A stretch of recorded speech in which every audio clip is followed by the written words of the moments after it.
Fala galera, tudo bem? Aqui quem fala é o professor Rafael Carlos, de Sociologia, da plataforma Gonçalves Dias. E a gente está aqui em mais uma videoaula das atividades curriculares complementares. E nessa videoaula a gente vai tratar do tema a ideologia colonialista e o mito da democracia racial.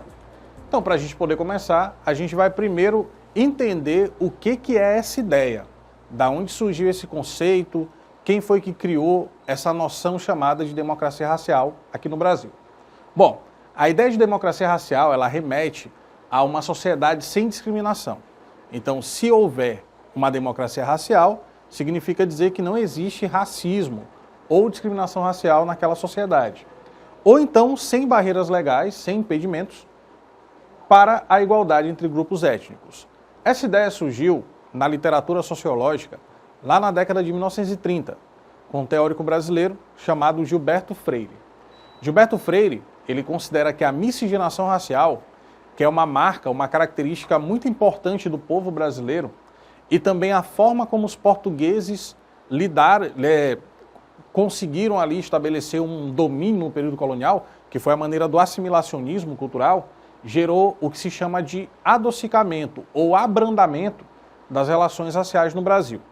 Então, assim, segundo Freire, mesmo com a escravidão no período colonial, houve uma relação entre brancos e negros que ela foi menos violenta do que ela poderia ter sido, devido a esse processo que ele chama de adocicamento das relações raciais, fruto do assimilacionismo português, do colonizador português, e também da mistura de raças, da miscigenação racial no Brasil.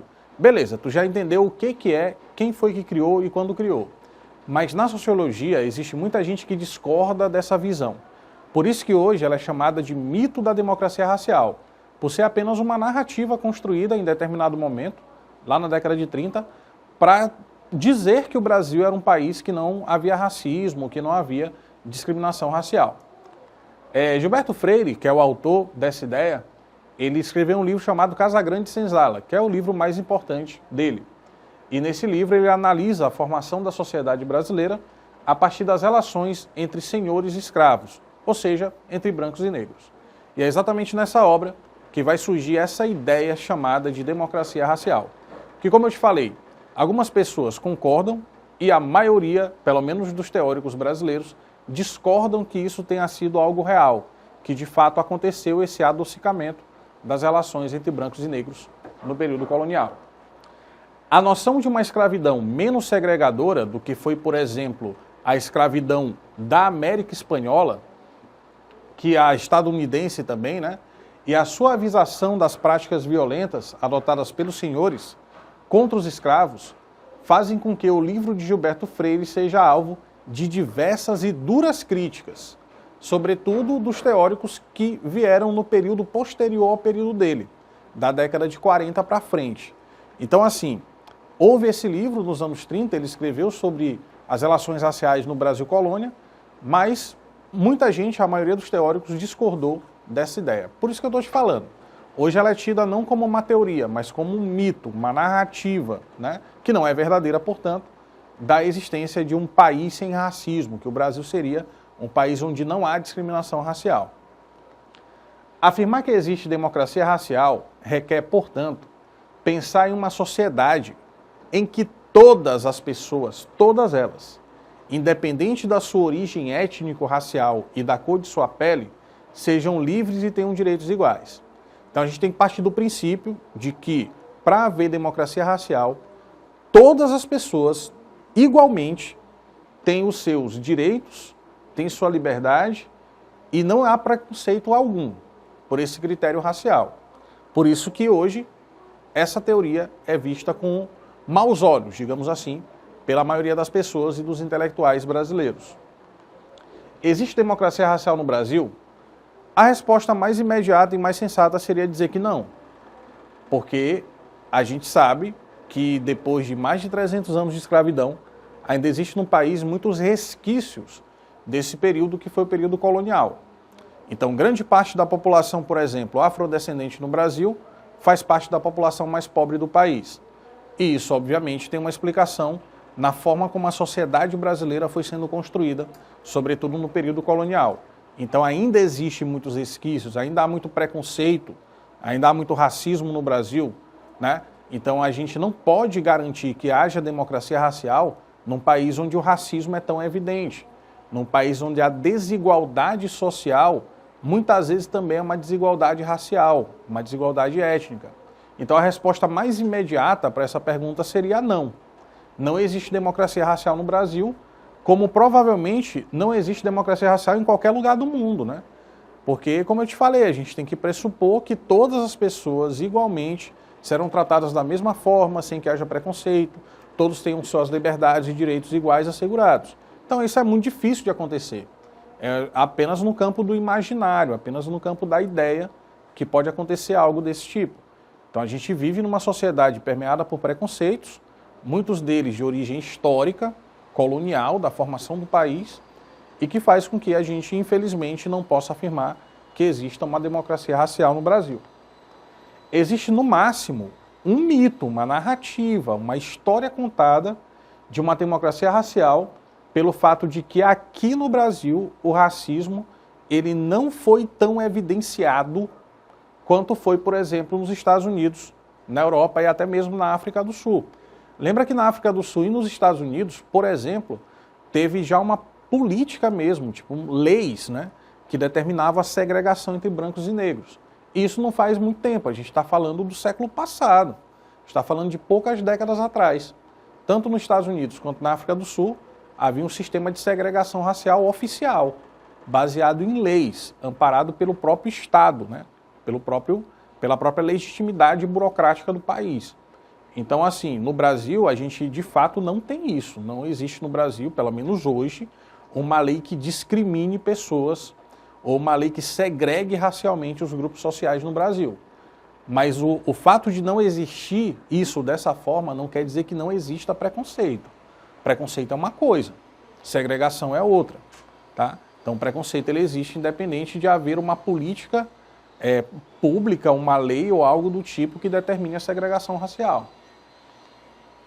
Desde a abolição da escravatura no Brasil, que foi no dia 13 de maio de 1888, nunca houve lei restritiva que segregasse oficialmente a população negra da população branca no Brasil, como aconteceu nos Estados Unidos, como aconteceu na África do Sul, durante o chamado regime do Apartheid, onde surgiu a figura pública do Nelson Mandela, aquela história toda. Então, nesses países, de maneira pontual, específica e tal, houve realmente leis restritivas, leis segregacionistas. No Brasil, como eu te falei, formalmente isso não existiu, mas na prática, sim. Grande parte da população negra brasileira foi marginalizada e até hoje é tratada com discriminação, com preconceito e tudo mais.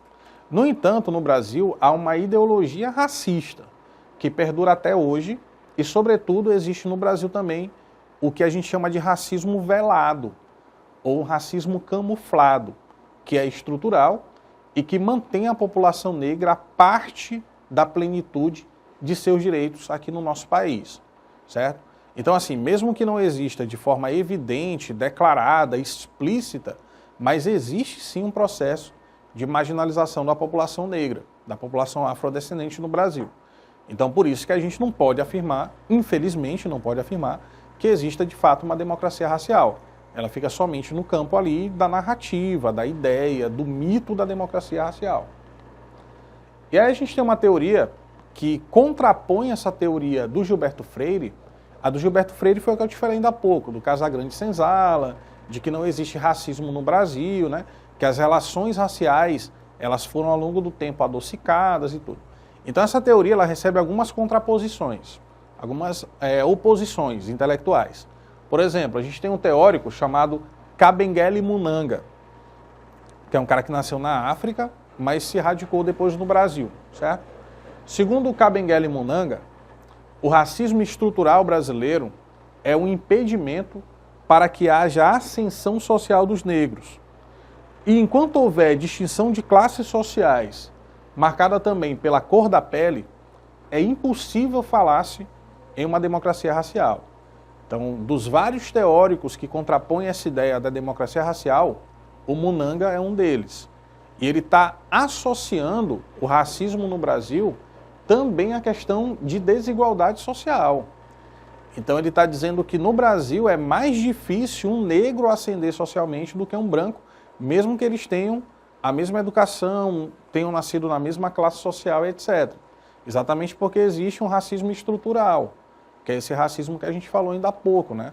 Que apesar de não ser formal no sentido da lei, de não segregar legalmente, mas ele segrega na vida prática, nas relações sociais, na vida real. Então esse preconceito também afeta bastante, mesmo hoje em dia, depois de mais de 100 anos da abolição da escravatura, ele ainda afeta grande parte da população do país, grande parte da população negra e afrodescendente no Brasil. O racismo estrutural, segundo Munanga, ele só é perceptível, a gente só consegue notar por um olhar apurado, que é um olhar tipo mais atencioso. Então, se a gente não prestar muita atenção nas coisas, a gente pode acabar comprando essa ideia de que não existe racismo no Brasil. Mas se você prestar um pouquinho de atenção, né, se você for um pouquinho crítico em relação ao que a gente observa na realidade brasileira, tiver esse olhar apurado, como ele está chamando, a gente vai ver muitas coisas que provam que existe racismo no Brasil. Por exemplo, a discrepância de renda. O que é uma discrepância? É uma diferença muito grande.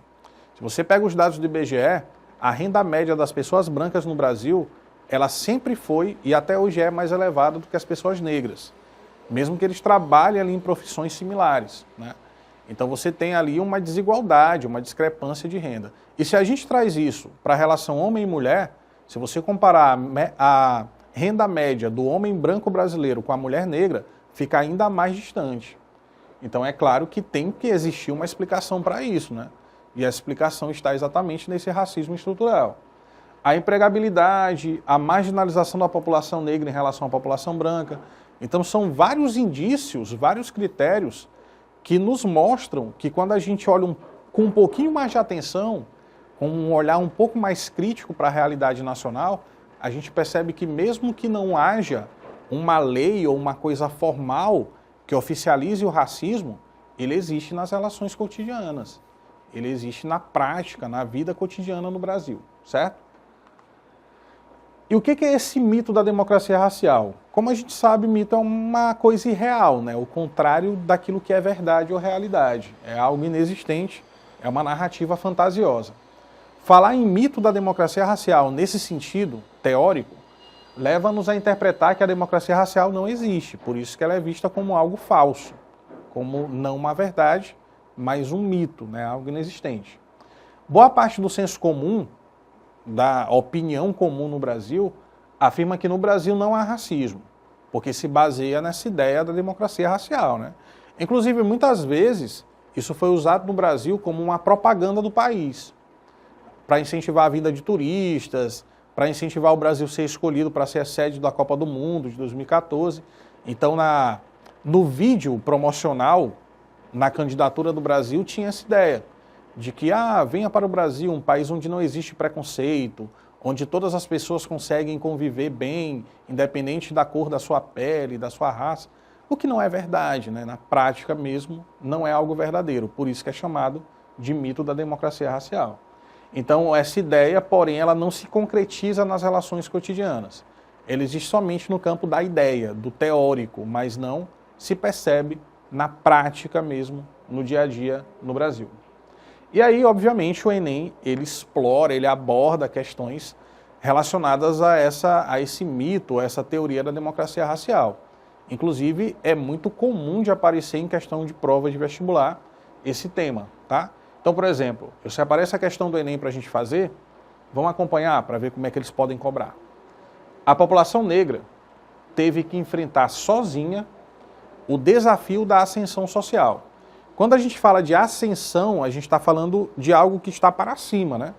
Então, quando eu falo de ascensão social, eu falo de galgar posições na pirâmide social. De sair, por exemplo, da classe média e se tornar alguém rico. Ou de sair da pobreza e se tornar classe média. Ou se tornar rico. Então é subir na pirâmide, é ascender, é ir para cima, certo? Então, segundo o texto, a população negra enfrentou isso sozinha, não teve apoio de ninguém. E frequentemente procurou fazê-lo por rotas originais, como, por exemplo, o esporte, a música e a dança. Então, segundo o texto, boa parte dos negros que conseguiram algum destaque social no Brasil, sobretudo depois da escravidão e tal, foi através dessas rotas. Ou o futebol, o esporte em geral, ou a música, a dança, né? Esporte, sobretudo o futebol. Então a gente lembra assim de várias pessoas negras que conseguiram galgar posições sociais por terem sido futebolistas e se tornarem depois pessoas com uma certa condição. Então, a gente tem o exemplo do Pelé, do Leônidas da Silva, que foi o primeiro jogador negro que teve grande destaque no Brasil, né? E vários outros aí, inclusive atualmente, que conseguem sair ali de uma condição de pobreza e subir na vida através do futebol. Você tem, por exemplo, a música. Vários cantores também que vieram da periferia, das favelas, né? E conseguiram ascender socialmente, que são de origem negra. Então, pessoas do samba, do pagode, principalmente, no Rio de Janeiro, conseguiram essa ascensão social através da música. E dança, sobretudo, o carnaval, né? Então, as figuras ali do carnaval que conseguem um destaque, uma ascensão social, conseguem ser uma globeleza, depois ter um contrato de modelo, aparecer numa novela, também subiram através dessas rotas. Então, essas foram os principais canais de ascensão social dos negros até recentemente. Então, era muito difícil você ver um negro numa posição social relevante, a não ser no esporte, na música ou na dança. É claro que existem exceções, né? A gente consegue lembrar, por exemplo, de pessoas negras que conseguiram chegar até o STF, mas não são a maioria, né, na história do Brasil. Teve recentemente o caso do Joaquim Barbosa, que é ex-ministro do STF. A gente teve alguns políticos que conseguiram ali galgar posições importantes, que são negros. Mas se você lembrar rapidão aí dos governadores, governadoras, presidentes da República, você vai ver que existe uma subrepresentação. A população negra é grande parte da população brasileira, mas nos postos de poder, de influência, ela não está tão presente assim, né? A libertação dos escravos, segundo o texto, não trouxe consigo uma igualdade efetiva, uma igualdade de verdade. Essa igualdade era afirmada nas leis. Então, legalmente falando, existe a igualdade, mas na prática ela é negada, ela não existe. Ainda hoje, apesar das leis, aos privilégios e arrogâncias de poucos, correspondem o desfavorecimento e a humilhação de muitos. Texto do sociólogo brasileiro José Murilo de Carvalho. E a pergunta é a seguinte: em relação ao argumento de que no Brasil existe uma democracia racial, o autor demonstra que, então esse autor que a gente acabou de ler, ele é um autor que concorda ou ele discorda da ideia da democracia racial? Claramente ele discorda, né? Ele não concorda que existe uma democracia racial. Ele até fala no final do texto. Ela pode até ser afirmada na lei, mas na prática não. Nas relações cotidianas a gente não percebe isso. Então, para ele, letra A, essa ideologia da democracia racial equipara a nação, o Brasil, a outros países modernos. Faz sentido? Ele está pelo menos comparando o Brasil com outros países? Não. Ele está falando da questão do racismo no Brasil e de como isso dificultou a ascensão dos negros. Letra B. Esse modelo de democracia foi possibilitado pela miscigenação. Vamos devagar. Primeiro que democracia racial não é um modelo político, é um modelo de relações raciais. O nome democracia ele pode até atrapalhar algumas pessoas, né? Porque democracia te lembra logo política. Mas nesse caso não tem a ver com política, não é um regime de poder, tá? Mas é uma característica das relações raciais. Então bem aqui no começo já está errado, porque não é um modelo de democracia, é um modelo de convivência social ou racial. Então aqui a letra B também a gente já pode descartar. Letra C, esse mito, essa narrativa, essa inverdade camuflou, escondeu formas de exclusão em relação aos afrodescendentes. Faz sentido? Faz sentido. Então, acreditar nessa ideia de que não existe racismo tornou as coisas ainda piores para as pessoas que sofrem racismo. Porque se você diz que uma coisa existe, você reconhece como um problema, você enfrenta ela de uma maneira mais assertiva, mais que dá um resultado prático, né? Agora, se você esconde que isso é um problema, vai continuar sendo um problema. Foi o que aconteceu nesse caso.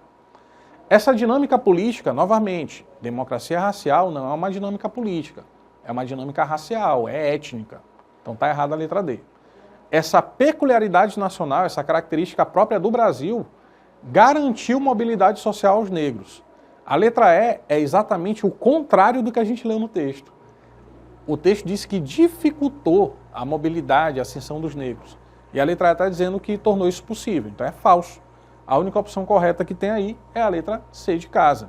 Esse mito da democracia racial camuflou formas de exclusão em relação aos afrodescendentes. E com isso a gente encerra mais uma aula de Sociologia. Muito obrigado pela atenção de todos.